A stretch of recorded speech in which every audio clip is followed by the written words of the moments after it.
سورۃ النساء کا دوسرا رکوع اور چوتھے پارے کا 13واں رکوع سورہ نساء کی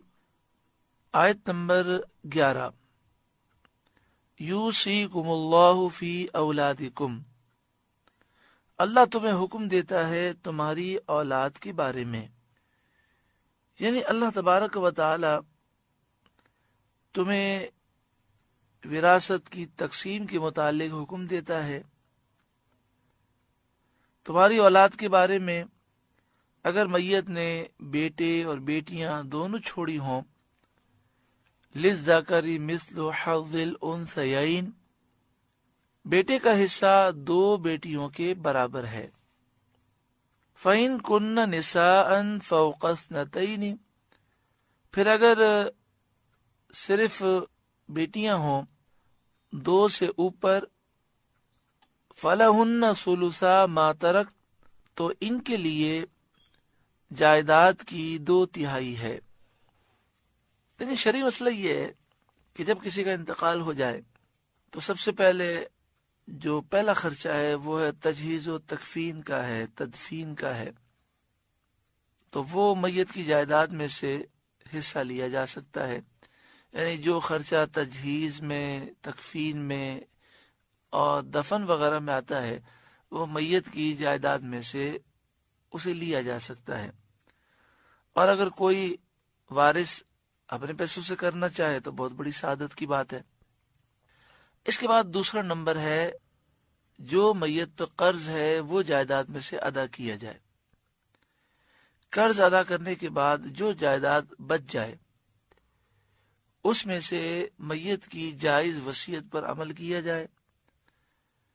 اور میت نے جو وصیت کی ہے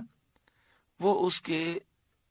مال میں سے 1/3 مال پر جاری ہو سکتی ہے۔ مثلا مثال کے طور پر ایک شخص ہے، اس کا انتقال ہوا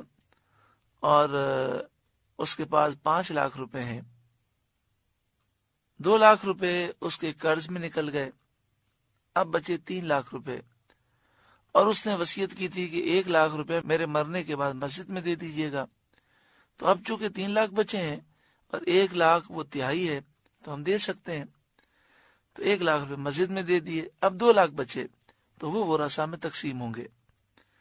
تو سب سے پہلے تجہیز و تکفین،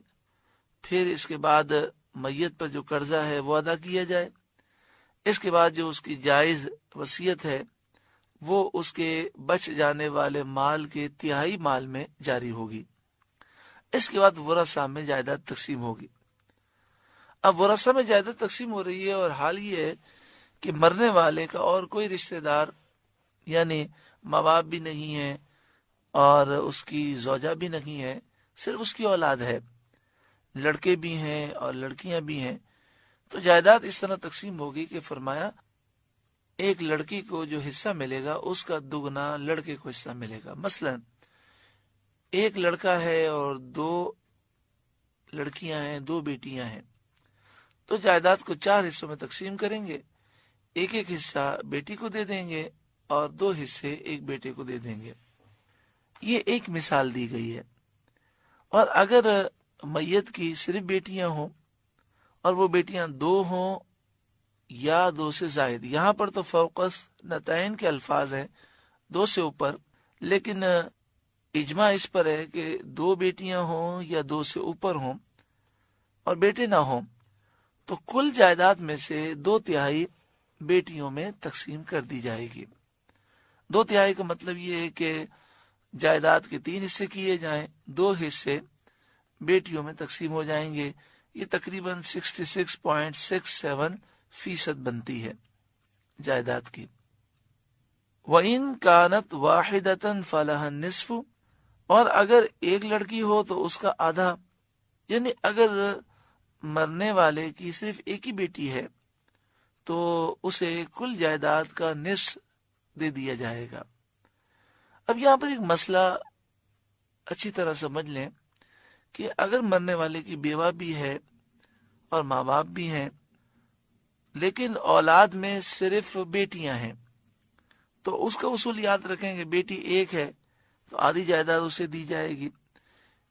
2 بیٹیاں ہیں یا 2 سے زائد ہیں تو 2/3 جائیداد ان میں تقسیم ہوگی۔ اور اگر بیٹے بھی ہیں اور بیٹیاں بھی ہیں تو میت کے والدین کو اور بیوہ کو پہلے حصہ دیا جائے گا، اور پھر جو حصہ بچ جائے گا وہ حصہ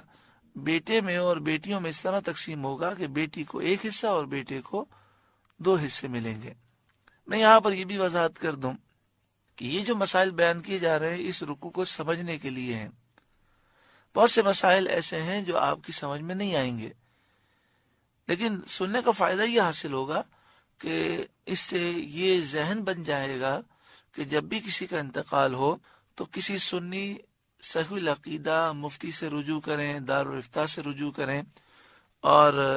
اس کی وراثت کی تقسیم کے قواعد سمجھ لیں، ان سے فتویٰ لے لیں کہ اتنے ورثہ ہیں، بتائیے کس کو کتنا حصہ دیا جائے گا۔